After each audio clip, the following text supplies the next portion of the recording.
This is Optimal Health Daily, episode 1340, How to Fall in Love with Your Exercise Routine by Kathy Robinson of AthenaWellness.com. And I'm Dr. Neil, your host and narrator. Happy Monday. Thank you so much for being here, and welcome back to a new week of Optimal Health Daily. This is where I read to you from some of the best health and fitness blogs on the web, kind of like an ongoing audiobook.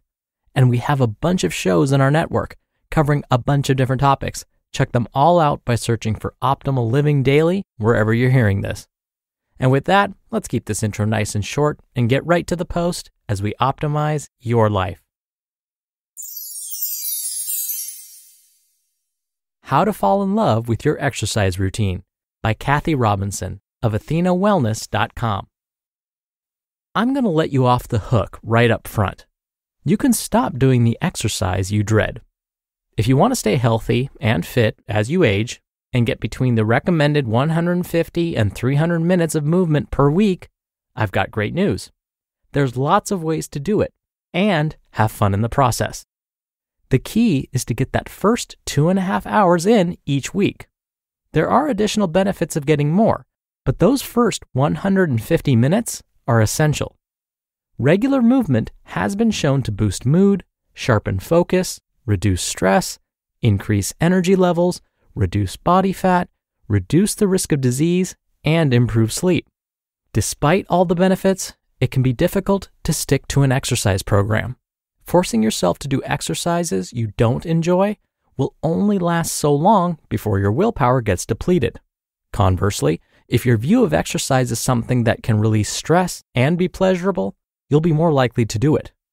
Once that endorphin release is experienced on a regular basis, it will fuel the desire to do it again. The goal is to find an activity or group of activities that uplift and energize you mentally, physically, and spiritually. Here are some fun ways to brainstorm activities if you don't know where to start or are looking for some new suggestions. 1. What did you like to do as a kid? Children naturally engage in activities that include functional movement patterns such as pushing, pulling, squatting, lunging, hinging, rotating, and walking. What did you gravitate toward when you were growing up? 2. What activities have you always wanted to try? When I was in my early 40s, I wanted to learn how to surf. In those days, I worked out with a trainer, and for several months, we worked on movements in the gym that would mimic getting and staying on a surfboard. I was ready when the time came, but let's just say surfing didn't come all that naturally to me. But I got in a few great workouts in that week trying something new. 3. What activity just makes you smile? I heard a story of a woman who used to ice skate when she was younger and hadn't been on skates for decades. Later in life, she gave it a go and found she loved gliding on the ice. She has no desire to compete or work on her form. She just wants to feel the breeze on her face as she rounds the rink each morning. As you give these deep desires some thought, consider your personality preferences. Would you prefer to do an activity solo or with a group? In the privacy of your own home or in public? Do you prefer being indoors or out? On land or in water? Do you like activities where you can compete with others or yourself? Do you like the feeling of teamwork? Are you working with a physical limitation or injury? Do you prefer a set schedule or flexibility? Once you find what suits you best, experiment by mixing and matching. Play with your parameters. Try things out and see how you feel before, during, and after.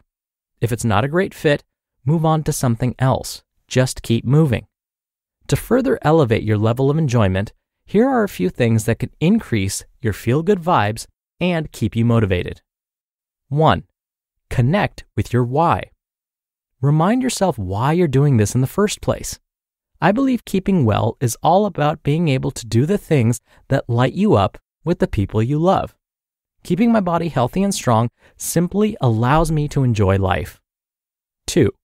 Connect with your body. As you move, feel your muscles loosen, your blood flow, yourself getting stronger, the afterburn, and all the goodness throughout the day. Give thanks for what your body can do today, while looking forward to how it will change and what it will be capable of doing tomorrow. 3. Doing something that feels good. enjoying the fresh air, walking or hiking in nature, clearing your mind, in silence or with music, alone or with others, playing. One of my favorite workouts in recent memory was with a group of friends early on a Sunday morning.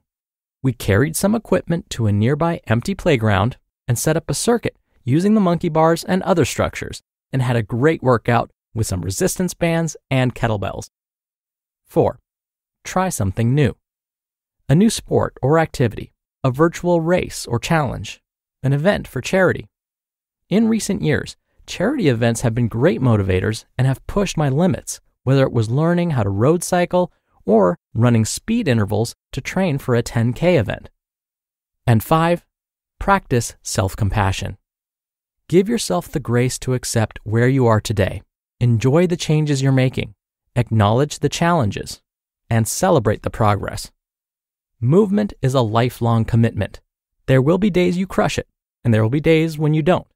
It's all part of the process. And don't forget to build in rest days too. May you enjoy the feeling of moving your body and having fun. Fall in love with having more energy. Fall in love with feeling more strength, flexibility, and balance. Fall in love with feeling healthier. Feeling good will keep you going. Because what's the best exercise? The one you keep doing. You just listened to the post titled, How to Fall in Love with Your Exercise Routine by Kathy Robinson of AthenaWellness.com. So you're most likely here to work on making some positive changes in your life.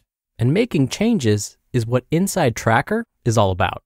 It's a personalized health and wellness platform that's super unique, built to help you live a longer and more productive life. And this has been years in the making. Inside Tracker was founded over a decade ago by top scientists in aging, genetics, and biometric data from MIT, Tufts, and Harvard. So here's how it works. The first time you use Inside Tracker, you'll get a clearer picture than you've ever had before of what's going on inside your body. This is from their patented algorithm that analyzes your biometric data. From there, Inside Tracker will provide you with a concrete and science-backed plan for reaching your health and performance goals. They'll then track your progress every step of the way so you can stay accountable and make those important changes. Now, for a limited time, my listeners get 25% off the entire Inside Tracker store. Go to insidetracker.com/OHD to get your discount code and to start using Inside Tracker today, because change is an inside job. Dr. Neil here for my commentary. Something that I wholeheartedly agree with was when today's author, Kathy, mentioned connecting with your why. This concept can be applied to pretty much anything in your life. In fact, I make my students perform this practice regularly. I've had to use this technique myself on many occasions. I'll explain. When things start to feel really difficult at work, at school, at home, when sticking to a diet or sticking to a workout, it can really challenge our ability to stay motivated.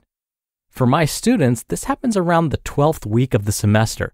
They've received lots of new material that they've had to learn over the past 12 weeks. They've been tested on it multiple times, and yet still there's another month of work to get through until final exams. So this is around the time they start asking themselves, why am I bothering putting myself through school? Why am I putting myself through all of this extra stress? I've asked myself these same questions when I was in school, or when I held previous jobs, or when I take the time to plan my meals. And I ask myself this question a lot during particularly grueling workouts. Why am I putting myself through this pain voluntarily? Why indeed? Well, when we need to get ourselves moving or back on track towards our goals or find the motivation to finish our workout, we should be asking ourselves this question. We need to remind ourselves why we're doing it. When my students respond, they remember that they want to ultimately help others someday. My students are future dietitians in training, after all. When I'm ready to stop my workout because I'm too tired, I remembered that I want to be the best version of myself I can be. Asking the why can be a tremendous motivator. It can give you that little boost you need to continue moving towards your goal, that higher purpose you have, that better version of yourself that's just around the corner. All right, that'll do it for the Monday episode. I hope you have a great start to your week. I'll be back here tomorrow as usual, where your optimal life awaits.